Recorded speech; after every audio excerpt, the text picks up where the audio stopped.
Сәлеметсіңдер ме балалар? Бүгін бізде 14-ші сабақ пайдалы тағам. Полезная еда. Жаңа сөздер, новые слова. Напиши в словарь и выучи. Тамақтану. Кушать, питаться, подкрепляться едой. Бал, мед, жаңғақ, грецкий орех. Есте сақтау, запомнить. Бірінші тапсырма. Тыңда, өз ойыңды айт. Послушай, скажи свое мнение. Адам пайдалы тағамдармен тамақтануы керек. Күнделікті тамаққа ет, май, нан, сүт, айран, жеміс-жидек қолдану қажет. Тамақтардың денсаулыққа зиян келтіретін түрлері де бар. Человек должен питаться полезной едой. Каждый день есть мясо, масло, хлеб, молоко, кефир, фрукты и ягоды. Есть еще вредная для организма еда. Что вредно для здоровья? Қандай тағамдар денсаулыққа пайдалы емес? Екінші тапсырма. Оқы, өз ойыңды айт, прочитай и скажи свое мнение.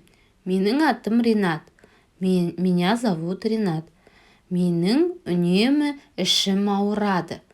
У меня постоянно болит живот. Анам мұның себебі дұрыс тамақтанбаудан дейді. Мама говорит, что это все из-за неправильного питания. Маған сендердің көмектерің қажет. Мне нужна ваша помощь. Ринатқа қалай көмектесуге болады? Как мы можем помочь Ринату? Үшінші тапсырма. Прочитай, оқы, сұраққа жауап бер. Ответь на вопрос. Жаңғақтың пайдасы. Польза грецкого ореха. Адам ағзасына жаңғақтың барлық түрі пайдалы. Жаңғақтың ең кең тараған түрі грек жаңғағы. Оның құрамында май және ақуыз көп болады. Жаңғақ есте сақтау қабілетін жақсартады. Жаңғақты балмен жеген дұрыс. Для организма человека полезны все виды орехов. Из них грецкий орех. Самый распространенный вид. Грецкий орех улучшает память. Его надо есть с медом. Жаңғақ туралы не білдің? Төртінші тапсырма. Суреттерге қара, тамақтану ережесін құрастыр. Посмотри на картинки и напиши, во сколько обедаешь, завтракаешь и ужинаешь.